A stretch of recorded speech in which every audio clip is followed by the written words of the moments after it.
Nous allons parler de gériatrie, notamment au travers du pôle de réhabilitation autonomie vieillissement du CHU de Nice, avec son vice-président, qui est professeur d'université, praticien hospitalier en gériatrie, qui est le très connu Olivier Guérin. Bonjour Olivier. Bonjour Frédéric. Peut-être vous présenter brièvement, si vous le souhaitez, mais après, je voudrais savoir ce que c'est que la gériatrie, après on parlera de votre pôle. Oui, je suis professeur des universités et praticien hospitalier effectivement en gériatrie, cette discipline moderne dont je reparlerai juste après ma présentation, c'est promis. Je suis aussi à côté de ça en mandat national président du Conseil national professionnel de gériatrie, donc les CNP, hein, qui sont ceux qui pilotent l'avenir d'une discipline médicale au sein de la Fédération des spécialités médicales. Donc je m'occupe de la mienne, la gériatrie. Après avoir présidé la Société française de gériatrie et de gérontologie.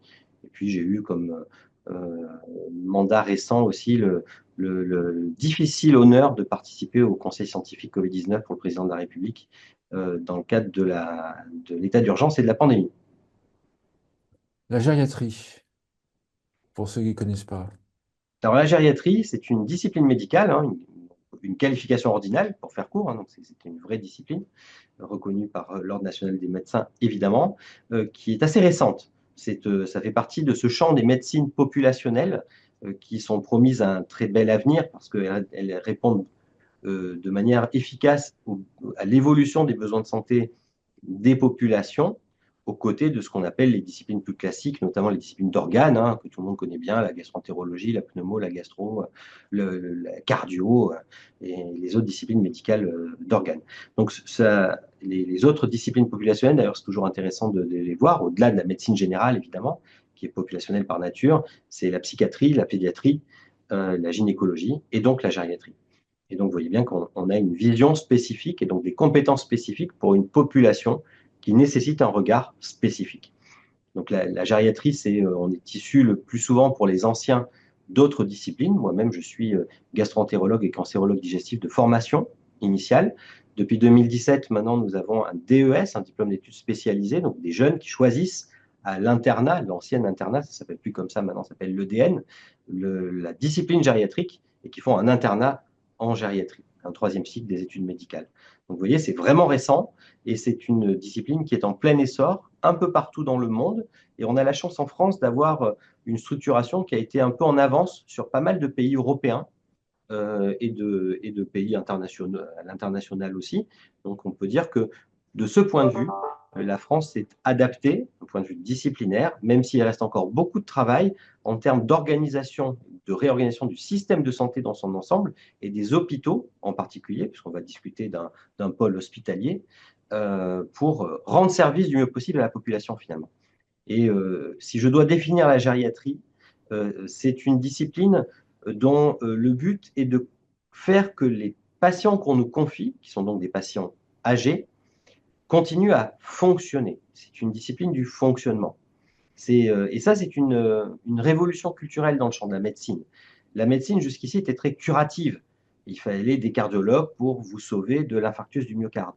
Et les cardiologues l'ont tellement bien fait, ça, pour un peu contextualiser, que finalement, on meurt plus d'un infarctus du myocarde à 50 ans, on meurt moins en tout cas. Par contre, on va vivre des décennies après avec des séquelles de cet infarctus du myocarde, comme par exemple l'insuffisance cardiaque. Et ces éléments-là, cette chronicité des maladies liée à l'augmentation de l'espérance de vie, qui est liée aux bénéfices de la médecine curative, elle n'a pas été anticipée dans le système de santé. Donc à l'heure actuelle, on a du mal encore à structurer la capacité de réponse pour que ces maladies chroniques ne se déstabilisent pas, parce que quand elles se déstabilisent, ces maladies, qu'elles décompensent, si elles décompensent souvent, déjà on va souvent à l'hôpital, alors qu'on pourrait faire les choses mieux peut-être déjà en ville. Et puis, c'est ce qui fait la perte d'autonomie à terme. Et le fléau, entre guillemets, des décennies, des quelques décennies déjà précédentes, mais surtout des décennies à venir avec la transition démographique, c'est la perte d'autonomie. Donc le job du gériatre, hein, je le dis souvent à mes étudiants en médecine, hein, c'est quand il y a quelqu'un qui rentre, une patiente de 90 ans qui rentre pour un œdème aigu du poumon, donc une décompensation de son insuffisance cardiaque. Là, le traitement, il faut vider l'eau des poumons, donc ça, on sait faire, c'est de la médecine technique. Ça, c'est ce que fera le cardiologue. Nous, le gériatre, on fera ça, mais on vérifiera surtout que si elle allait chercher ses arrière-petits-enfants à l'école, comme ça arrive souvent maintenant, avant son épisode de décompensation cardiaque, elle puisse le faire de la même manière à la sortie de l'hôpital. Et ça, c'est l'objectif des gériatres, qui, vous le voyez, par nature, un peu différent de ce que font les collègues. Évidemment, on est là en soutien auprès d'eux, par des organisations, notamment de mobilité intra-hospitalière, pour aller apporter la compétence et apporter la vision gériatrique là où le patient dit gériatrique, c'est-à-dire âgé de plus de 75 ans et polypathologique, se trouve, pour faire ce gain d'autonomie et éviter la dépendance. Donc, si je comprends bien, il y a deux notions en fait. C'est pour les personnes âgées qui ont plusieurs maladies, mais aussi celles qui ont eu un problème de santé pour pouvoir gérer la suite et mieux vivre avec les séquelles que la personne peut avoir. Il y a ces deux notions.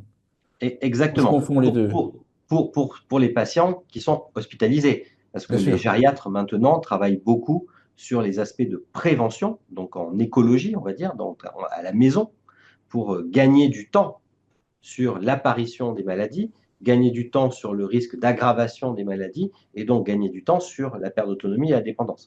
Donc on a vraiment un champ notamment de recherche autour de la prévention du vieillir bien pour le vieillir bien, qui est un champ extrêmement intéressant et duquel ce champ-là, les gériatres s'emparent en ce moment. Donc, en fait, la question qui me vient, c'est que vous devez tout connaître par rapport à des médecins ou des spécialistes, en fait. Parce que vous allez connaître une pathologie, deux pathologies, leur interaction, j'imagine. Donc, Oui, c'est quelque part, ça. vous êtes quand même j'allais dire, des super médecins, en fait. On est des super médecins, les autres sont aussi de super médecins aussi, évidemment, mais Mais les notre super médecins, job, pas dans le sens auteur, dans le sens oui, oui, c'est ombrelle. ça. Ben, on sait gérer les spécificités de la population qui nous est confiée finalement. Donc, dans cette vision très globale, encore une fois. Et finalement, quand on doit caractériser le rôle du gériatre, le premier, c'est de savoir hiérarchiser. Parce que pour un cardiologue, c'est le cœur qui est important, pour le neurologue, c'est le cerveau qui est Ah important, pour oui, le néphrologue, c'est le rein qui est important. Nous, notre job, c'est que quand il y a le cerveau, le rein et le cœur qui est touché, comment on gère cette multiplicité des maladies, notamment des maladies chroniques, et qu'est-ce que c'est qui va en premier lieu entraîner le risque de perte d'autonomie et de dépendance. Et donc, tout le plan de soins qu'on construit, il est autour de cette capacité qu'on a à hiérarchiser en termes de pronostic d'impact sur l'autonomie. Et le deuxième élément clé, c'est que nous sommes une discipline médicale qui intrinsèquement ne travaille jamais seule. Parce qu'on a besoin ah à oui. la fois des psychologues cliniciens pour la gestion des émotions, à la fois des neuropsychologues pour les aspects de cognition, à la fois de l'ensemble des métiers de la rééducation, hein, kiné, orthophoniste, ergothérapeute, podologue, parce que la vision, évidemment, les sciences soignantes, d'ailleurs on se bat pour avoir des IPA, des infirmiers de pratique avancée, grand âge, qui nous serait très utile en termes de coordination de parcours, puisque vous voyez que en fait, nous sommes des médecins de la complexité Bah oui. liée au vieillissement. Dernière question, puis qui va orienter sur votre pôle. J'ai 75 ans, j'ai plusieurs maladies. Je vais voir mon médecin traitant, en fait, etc. Ça va pas trop bien, etc.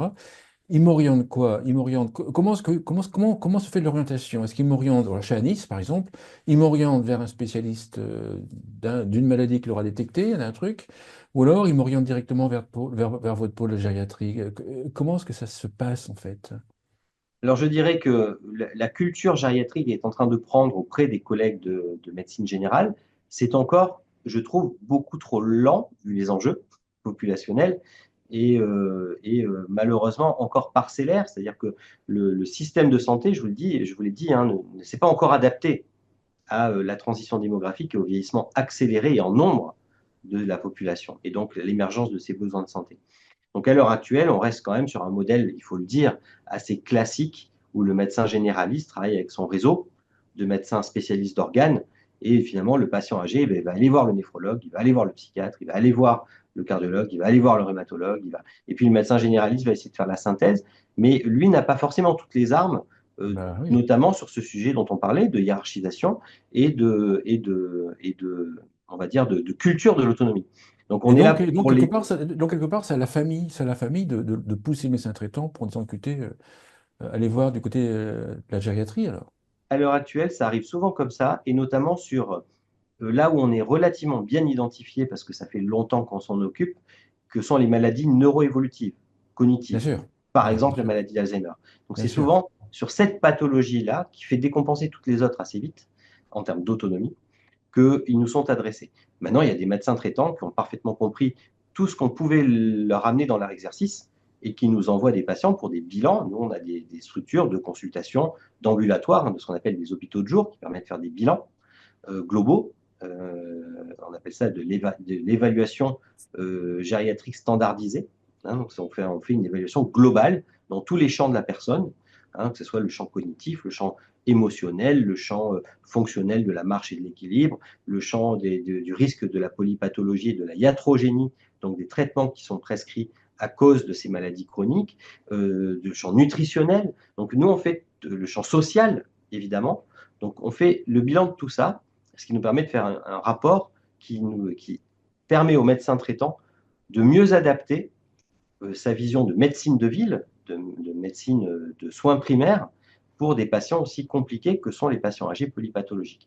Et donc, ils le comprennent de plus en plus et ils nous utilisent, au sens noble du terme, de plus en plus sur ces structures d'ambulatoire. Après, nous avons aussi, évidemment, et ça reste encore le principal accès d'un patient âgé polypathologique à la gériatrie, eh ben, c'est malheureusement, parce que ça montre qu'on n'est pas si bon, la décompensation brutale d'une des maladies, par exemple, qui fait que le patient arrive en service d'accueil des urgences, en SAU, et régulièrement, les urgentistes tirent la sonnette d'alarme sur le nombre de personnes âgées qui arrivent en situation d'urgence. Et puis derrière, nous les prenons en hospitalisation post-urgence pour faire notre travail, c'est-à-dire d'abord résoudre le problème aigu, et toujours avec cette vision de restauration d'autonomie. Votre pôle de réhabilitation, autonomie, vieillissement, donc en fait, ça, j'imagine que ça organise tout ça. Exactement.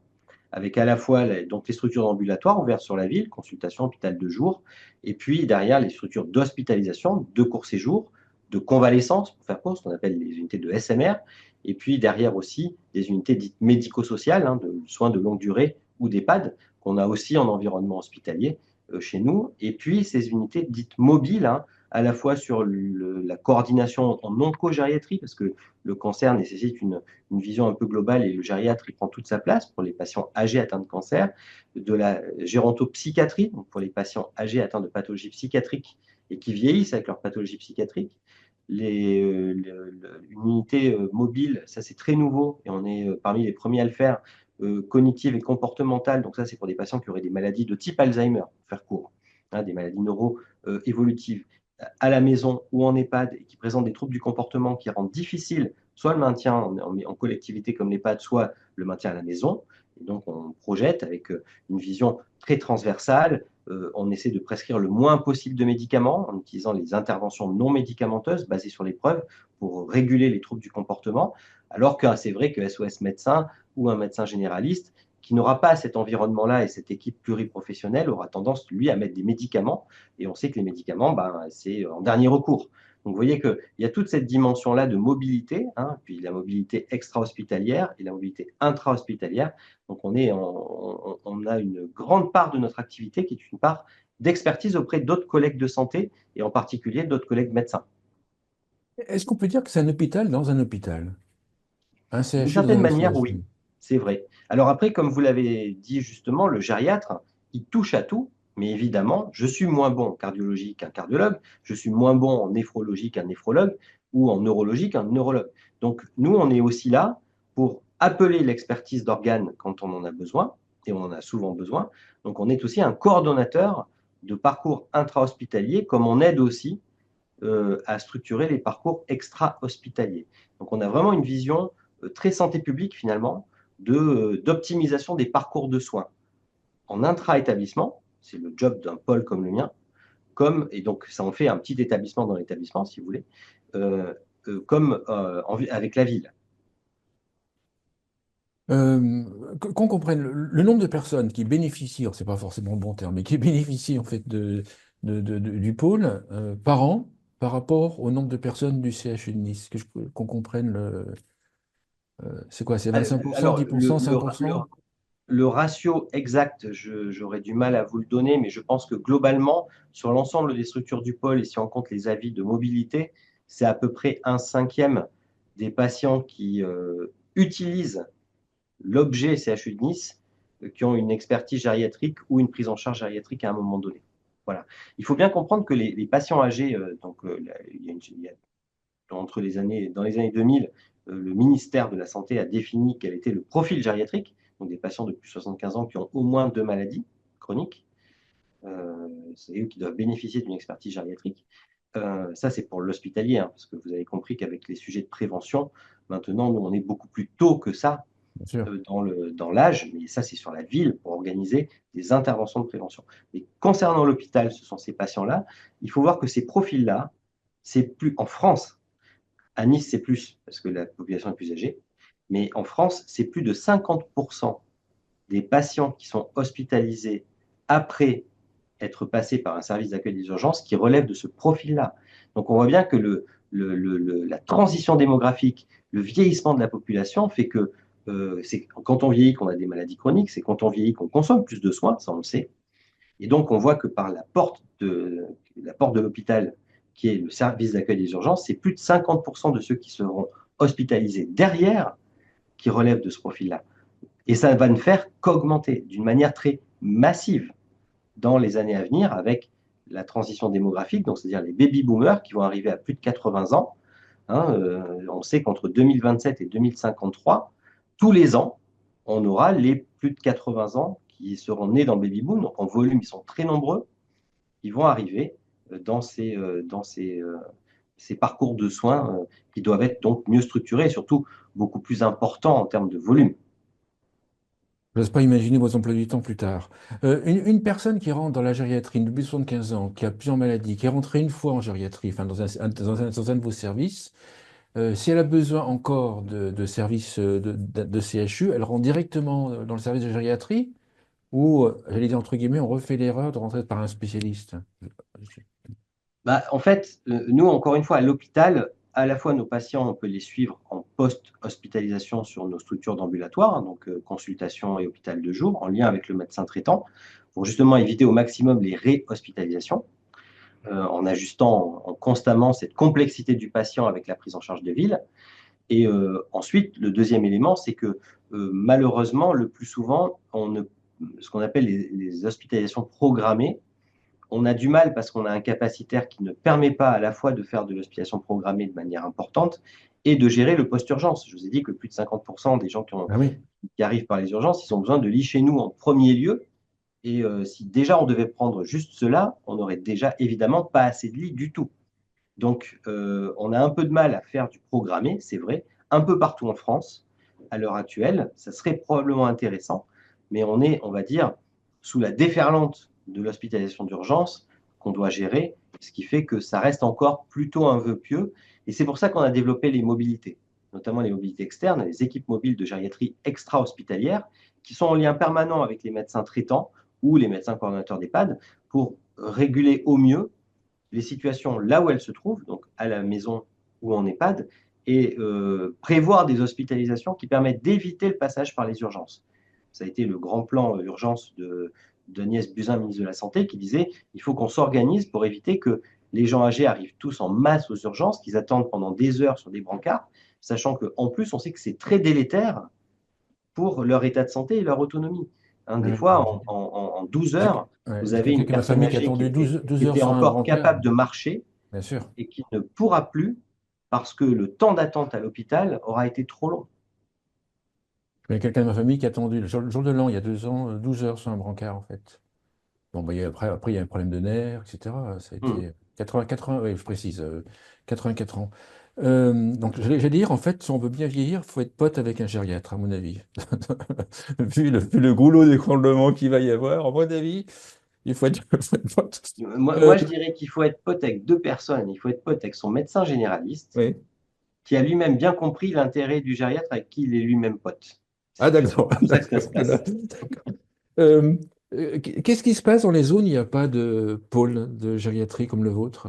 Par exemple, moi, je suis en Savoie. En fait, enfin, j'habite en grande partie dans mon petit village au fin fond de la Savoie. Qu'est-ce qui se passe si je suis pas pote avec un médecin traitant qui est pote avec un gériatre et qu'il n'y a pas de pôle de gériatrie? Alors, il y a des pôles de gériatrie dans tous les CHU. maintenant. D'accord. Il y a aussi la gériatrie est une des disciplines qui est très présente aussi dans ce qu'on appelle les hôpitaux généraux, hein, donc qui ne sont pas hospitalo-universitaires, mais dans les hôpitaux généraux, c'est quand même très fréquent. Donc on va dire qu'il y a quand même de la gériatrie. Alors c'est pas toujours fait par des gériatres, parce que pour le coup on n'est pas assez nombreux, mais par des médecins hospitaliers polyvalents qui sont de plus en plus formés à ou sensibilisés aux bases de la gériatrie, parce qu'ils s'adaptent évidemment aux patients qu'ils voient tous les jours. Donc, on a quand même un système qui est capable de répondre. Encore une fois, c'est plutôt l'évolution profonde du système de santé, à la fois la ville et puis évidemment l'hôpital, pour avoir plus de polyvalence, plus de vision fonctionnelle du patient et qu'on sorte un peu du dogme du curatif. Voilà. Parce qu'on sait que sur des patients âgés polypathologiques, le but n'est pas que de les guérir, parce que souvent c'est pas possible d'ailleurs. Et donc il n'est pas que de les guérir, mais il est surtout qu'ils continuent à fonctionner du mieux qu'ils peuvent en autonomie. Aller en prévention, est-ce que c'est pas antinomique pour un gériatre? Parce qu'en fait, si on prend les gens très tôt en prévention, bah, ils ont pas plusieurs maladies. Et donc, en fait, ça sort du cadre de la définition de la gériatrie, non? Alors, ça dépend de ce qu'on appelle prévention. Dans la prévention, vous avez la prévention primaire, secondaire, tertiaire, quaternaire. D'accord. Donc, la prévention primaire, elle concerne plutôt la population générale sur les grands messages, ce qu'on appelle la promotion de la santé. Donc, c'est manger, bouger, manger 5 fruits et légumes, vaccinez-vous. Ça, c'est de la prévention primaire. La prévention secondaire et tertiaire, elle est plus adaptée parce qu'elle nous permet à la fois, maintenant, on travaille beaucoup sur des profils de prévention. Donc, qu'est-ce que c'est qui est utile, par exemple, pour des gens, l'OMS a défini 55-75 ans comme range d'âge pour cibler particulièrement, parce qu'on ne peut pas éparpiller les moyens, ce qu'on appelle les interventions de prévention, qui sont de l'activité physique adaptée, de la bonne gestion des émotions. C'est très mal fait ça en France, hein, et c'est très puissant en termes de vieillir bien. L'évaluation cognitive, l'état nutritionnel alimentaire, enfin, c'est tous ces éléments-là qu'on essaie de structurer par des interventions de prévention. Et puis ensuite, un des champs que nous, on regarde de près, c'est la prévention tertiaire, qui est d'éviter que les maladies chroniques ne décompensent. Et ça, c'est très important. Vous êtes à la maison, vous êtes insuffisant respiratoire et insuffisant cardiaque. Le job en lien avec le médecin traitant et toute l'équipe de soins primaires, c'est d'éviter que ces maladies-là ne décompensent. Et ça, parce qu'il faut faire attention lorsqu'il y a une infection, lorsqu'il y a un peu d'isolement social. C'est tellement multifactoriel de maintenir une maladie chronique stable. Et ça, c'est notre job vraiment parce que, encore une fois, la décompensation récurrente des maladies chroniques, parce que le suivi n'est pas fait de manière optimale, c'est ce qui provoque à terme l'entrée en perte d'autonomie et donc la dépendance. Parce que le suivi n'est pas fait, ça veut dire quoi, en fait? Il n'est pas bien fait. Un Il n'est pas exemple. bien fait On parce peut avoir un qu'on est exemple? dans un système qui est construit sur le dogme curatif. Je vous donne juste un exemple. Encore. Encore, d'accord. Je vous donne juste un exemple. Regardez la tarification. Comment mes collègues, médecins généralistes, par exemple, parce que c'est essentiel, les médecins traitants, gagnent leur vie. Ils gagnent leur vie en facturant une consultation. Quand vous avez, donc, ils sont payés ce qu'on appelle le paiement à l'acte. C'est complètement aberrant et juste tous ceux qui peuvent nous voir le comprendront instantanément. Gérer des patients complexes chroniques par une succession d'actes ponctuels tarifés, c'est le summum de l'aberration et de la débilité. Parce qu'évidemment, c'est la complexité du patient qu'il faut rémunérer auprès du praticien et de son équipe, parce qu'il ne peut pas être tout seul. Il faut qu'il soit coordonné avec d'autres professionnels de santé. Et qu'évidemment, le business model qu'on a imposé à nos collègues de médecine générale n'est absolument pas fait pour répondre aux besoins de la complexité d'un patient vieillissant qui a plusieurs maladies. Vous voyez? Donc, par nature, le suivi n'est pas optimal. Évidemment, ils font du mieux qu'ils peuvent, les collègues, hein. Je leur jette Bien surtout sûr, pas bien la sûr. pierre. C'est qu'on les a mis dans un système même de rémunération pour qu'ils gagnent leur vie, qui est antinomique de ce qu'il faudrait pour gérer la complexité. En gros, pour faire très simple, un médecin généraliste a beaucoup plus intérêt à faire des actes courts sur des populations jeunes qui n'ont pas grand-chose pour faire du volume, puisque, en plus, comme c'est très mal, l'acte est mal rémunéré, finalement, le seul moyen pour eux de s'en sortir, c'est de faire du volume. Et ben, vous ne faites pas du volume avec quelqu'un de 85 ans qui a une maladie cognitive, qui en plus a du mal à sortir de chez lui, donc ça veut dire que si on veut le faire bien, il faut y aller. Il n'y a pas à venir au cabinet, hein. Donc comment on gère ça? Vous voyez que la construction même du modèle est aberrante vu les besoins Et en plus, l'évolution des besoins dans les 30 ans qui viennent avec la transition démographique, hein. Vous voyez, donc on est vraiment en limite de rupture et nos concitoyens le voient bien. Ils le constatent tous les jours. Il y a à la fois un problème de nombre de professionnels, mais surtout un problème de type d'exercice de ces professionnels. Ouais, bah, comme je dis toujours, c'est sport, bien dormir, bien manger, gérer les émotions, c'est la priorité que moi je m'impose, hein. La prévention, le dernier point que je voulais avoir avec vous pendant que je suis avec vous, j'ai lu pas mal de sujets en ce moment d'études sur l'alimentation et les seniors, et notamment en fait une étude, je pourrais vous envoyer, qui était faite depuis cette année, qui était faite dans 3 pays. Auprès des jeunes seniors, on leur a appris à enrichir leurs aliments en protéines. Et donc, en fait, il y a des diététiciens qui sont venus sur le terrain, machin, etc. Et concrètement, la question à la fin, est-ce que c'est facile à faire? Oui. Est-ce que ça change le goût? Non, etc. Est-ce que vous allez continuer? Moins de 20%. Alors qu'il y avait la figure d'autorité, il y avait les explications, il y avait tout ça. Moins de 20%. Est-ce que vous arrivez à convaincre plus de gens? Est-ce que, vous dire, est-ce que votre vision quand vous recommandez quelque chose à quelqu'un qui est un peu plus âgé, est-ce qu'il suit en fait ce que vous dites ou on retombe encore sur ce chiffre qui pour moi est faible quand même, hein? Non, c'est une catastrophe, l'engagement dans la prévention de C'est la ça. part de nos concitoyens. C'est pas que les Français. Alors c'est assez latin, hein, les Européens du Nord sont plus engagés, plus motivés au changement de comportement et à la prévention. D'ailleurs, là, je lance une très grande étude qui s'appelle Bien vieillir ensemble, BVE, pour l'ensemble des Alpes-Maritimes, avec 30 000 Azuréens de plus de 55 ans qui vont rentrer dedans pour avoir C'est bien ça. justement un diagnostic de prévention et derrière des interventions en fonction du diagnostic initial. Et un des fils rouges, j'ai deux fils rouges la vision transversale de la prévention, hein.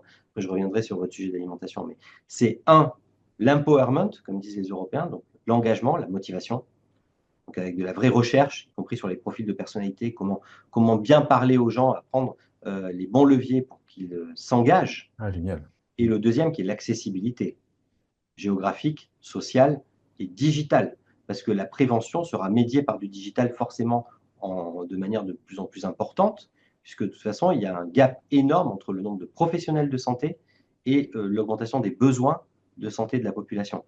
Donc tout ne sera pas humain, forcément. Donc il y a aussi ce sujet d'accessibilité digitale. Le deuxième élément, c'est que la prévention ne peut jamais être silotée. Donc ça ne sert à rien, on l'a montré dans des tas d'études, de ne faire que le sujet alimentation-nutrition. Bien sûr. Il faut l'associer à l'activité physique, il faut l'associer à la gestion des émotions, il faut l'associer à la gestion du sommeil, de la sexualité, il faut l'associer à la bonne gestion des maladies. Il faut se mettre dans des sujets, dans des moments de prévention qui amènent aussi à du diagnostic précoce. Donc là, on passe dans un sujet de santé. Donc vous voyez que c'est vraiment quelque chose qui n'est pas structuré à l'heure actuelle, pas en France, mais pas tellement mieux ailleurs non plus, hein, qu'il faut qu'on optimise les parcours de prévention, qui sont des parcours holistiques, intégratifs, comme on a déjà un peu avancé quand même sur l'optimisation des parcours de soins. Et il ne faut pas qu'il y ait de gap entre la prévention et le soin, parce que si on fait de la bonne prévention, on fera du diagnostic précoce de maladie, et si on fait du diagnostic précoce de maladie, on rentre dans les filières de soins. Il y a du boulot, j'allais dire, hein. Il y a beaucoup de boulot. Une conclusion ou un point que vous voulez rajouter? Ben, moi je suis très optimiste pour l'avenir, parce qu'en même temps, ce qu'on appelle les gerosciences, donc les sciences du vieillissement, notamment les sciences biologiques, sont en train d'avancer de manière incroyable, hein. C'est le domaine où il y a le plus de publications scientifiques dans le monde, alors qu'avant c'était plutôt la cancérologie, les maladies cardiovasculaires et les maladies neuro, pour faire court, hein, neurosciences.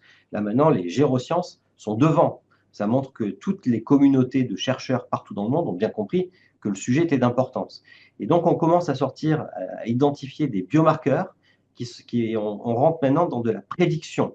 Et donc là, on voit qu'on commence à toucher des éléments qui vont être essentiels pour le vieillir bien et en santé, puisqu'on commence à avoir des capacités prédictives. Et évidemment, c'est très en lien avec ce dont on parlait juste avant, de prévention, de changement des comportements, parce que initialement, retarder l'apparition de maladies, là cette fois-ci on est vraiment sur de la prévention au sens habituel du terme, surtout si on a identifié quel type de maladie vous risquez d'avoir, ça va être avec du changement de comportement. Il y aura peut-être une petite part médicale et médicamenteuse, c'est vrai, mais ça sera surtout du changement de comportement. Super, merci beaucoup, Olivier Guérin. Je rappelle que vous êtes professeur d'université et notamment vice-chef du pôle de réhabilitation autonomie vieillissement du CHU de Nice. Merci beaucoup. Merci Frédéric.